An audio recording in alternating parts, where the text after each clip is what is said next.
Guys welcome to career connect services. So guys आज के इस वीडियो में मैं इंपॉर्टेंट डॉक्यूमेंट्स के ऊपर बात करने वाला हूं जो कि आपके काउंसलिंग में रिक्वायर्ड हैं। यूपी सीईटी की काउंसलिंग AKTU जो अब्दुल कलाम टेक्निकल यूनिवर्सिटी है, वो जो यूपी सीईटी की काउंसलिंग करवाने वाली है, उसमें कौन कौन से आपके इंपॉर्टेंट डॉक्यूमेंट्स रिक्वायर्ड होने वाले हैं।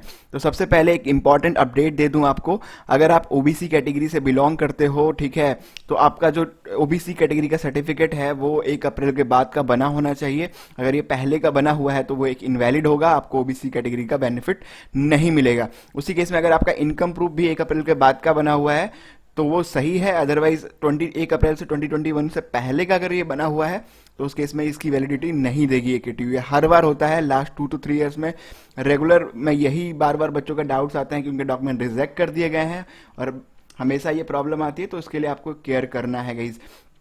अब सर्टिफिकेट्स की बात कर लें, कौन कौन से डॉक्यूमेंट्स आपको देने होंगे काउंसलिंग में।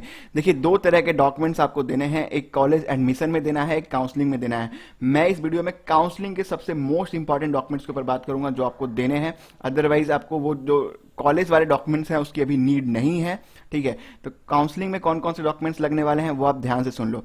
पहला जो लगने वाला है, अगर आप SC कैटेगरी से बिलोंग करते हो तो आपको यूपी SC जो SC का सर्टिफिकेट देना पड़ेगा, ST से बिलोंग करते हो तो ST का सर्टिफिकेट देना पड़ेगा। जनरल OBC कैंडिडेट को ये जरूरत नहीं है। अगर आप OBC से बिलोंग करते हो तो OBC का सर्टिफिकेट लगेगा, जनरल कैंडिडेट्स को कोई सर्टिफिकेट की नीड नहीं है। अगर आप यहाँ पे इंपॉर्टेंट डाउट, बहुत लोगों का ये डाउट रहता है कि वो जो है सबको क्या मूल निवास प्रमाण पत्र डोमिसाइल देना पड़ेगा क्या यूपी का। मैं बता दूं, अगर आपने अपनी स्कूलिंग आउटसाइड ऑफ यूपी, आप यूपी के रहने वाले हो बट आपने स्कूलिंग जो है वो आउटसाइड ऑफ यूपी से करी हुई है तो आपको यूपी का डोमिसाइल जो है वो देना पड़ेगा।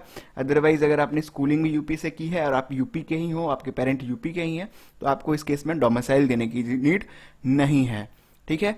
उसके ऊपर जो नेक्स्ट सर्टिफिकेट की बात कर लें तो वो है फ्रीडम फाइटर का कोटा। अगर आप फ्रीडम फाइटर में आपकी फैमिली में कोई बिलोंग करता है और आपने फ्रीडम फाइटर को सेलेक्ट करना है तो आपको इसका सर्टिफिकेट देना है। अदरवाइज जनरल कैंडिडेट्स और अदर कैंडिडेट जो इस कैटेगरी में बिलोंग नहीं करते उनको नहीं देना।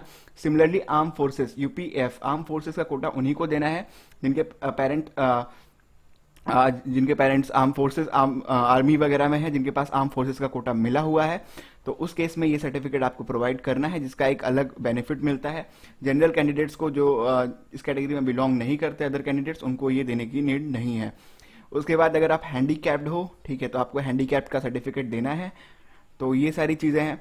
सबसे इंपॉर्टेंट एक चीज़ और है, बहुत सारे बच्चे जो यूपी ग्रामीण क्षेत्र से बिलोंग करते हैं उनको ये आइडिया नहीं होता कि वो अपना UPGE का सर्टिफिकेट दे सकते हैं, जो कि एक सर्टिफिकेट नंबर 7 के नाम से UPSEE काउंसलिंग में होता है, यूपी सीईटी की काउंसलिंग में होता है।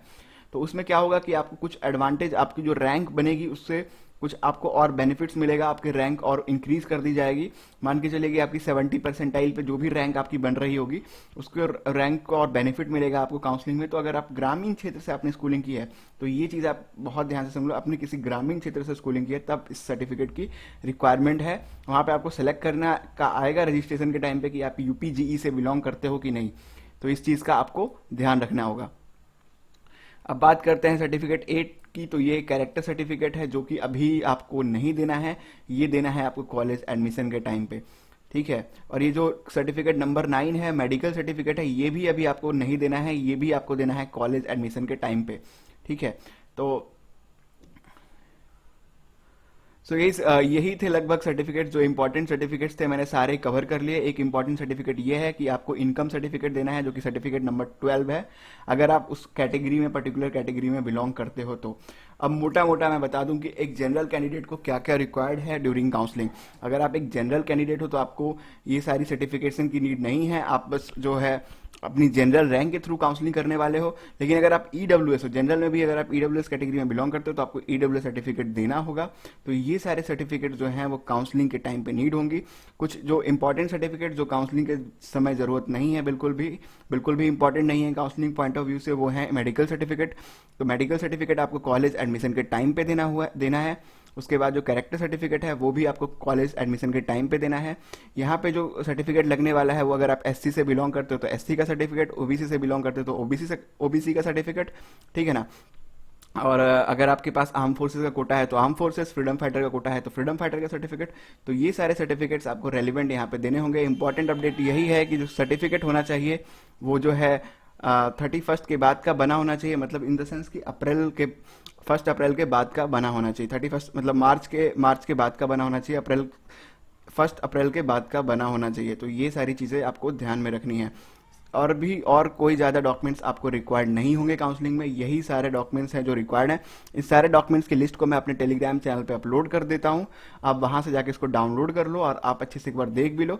और ये जो सर्टिफिकेट का फॉर्मेट है, ज़रूरी नहीं कि आपको इसी फॉर्मेट में सर्टिफिकेट बनवाना है। ये फॉर्मेट एक फॉर्मेट टाइप में लिखा हुआ है। आप जो सर्टिफिकेट जो भी जैसा भी जन सेवा केंद्र से या कहीं से भी आप यूपी की किसी वेबसाइट से डाउनलोड करते हो तो वो फॉर्मेट चलेगा, उसमें कोई प्रॉब्लम नहीं है। काफ़ी लोग ये डाउट करते हैं कि आप ये सर्टिफिकेट सेम ही फॉर्मेट में बनाना है, ऐसा बिल्कुल भी नहीं है। जैसा ही फॉर्मेट आपके पास हो बस वो चलेगा, बस वो लेटेस्ट होना चाहिए। तो thank you guys for watching this video. I hope कि आपके डाउट्स क्लियर हुए होंगे। काउंसलिंग से रिलेटेड जो भी डाउट्स एंड सपोर्ट है उसके लिए आप हमें कमेंट सेक्शन में कमेंट कर सकते हो, मैं उसका रिप्लाई करूंगा। मैंने बहुत लोगों का रिप्लाई किया भी हुआ है, आप जाके चेकआउट कर सकते हो। अपार्ट फ्रॉम डैट, आप किसी तरह की गाइडेंस चाहते हो हमसे, पेड काउंसलिंग चाहते हो, तो उसके लिए भी हम पेड काउंसलिंग प्रोवाइड करते हैं, जहाँ पे हम कंप्लीट काउंसलिंग में हेल्प करते हैं टिल योर कॉलेज अलॉटमेंट। तो उसके लिए भी हमने पूरा अपना प्रीमियम रखा हुआ है, जो कि एक बहुत नॉमिनल चार्जेस हैं, जो 999 के चार्जेस पे हम कंप्लीट काउंसलिंग गाइडेंस प्रोवाइड करते हैं। ये सारे फीचर्स हम आपको प्रोवाइड करते हैं। उसके लिए आप डायरेक्टली हमसे व्हाट्सएप पे कांटेक्ट कर सकते हो। एक रिक्वेस्ट है यार, आपको लेना हो तभी आप व्हाट्सएप पे कांटेक्ट करना, क्योंकि अदरवाइज काफ़ी सारे मैसेजेस आते हैं और उनके लिए हम बहुत आइडेंटिफाई करना मुश्किल होता है। अदरवाइज आपके जो भी रेलिवेंट डाउट हैं प्लीज़ आप इस कमेंट सेक्शन के नीचे कमेंट करो। मैं और हमारी टीम बहुत ट्राई करते हैं, बहुत हद तक हमारी टीम बहुत मिनिमम है कि आपके सारे आंसर्स का रिप्लाई कर दें। फिलहाल आई होप कि डॉक्यूमेंट्स से रिलेटेड आपकी जो भी क्यूरीज है वो क्लियर हुई होगी। कोई भी ज़्यादा डॉक्यूमेंट्स बनवाने की आपकी नीड नहीं है। जो भी मैंने डॉक्यूमेंट्स बताए वो आपके बस बने होने चाहिए। Thank you guys for watching this video.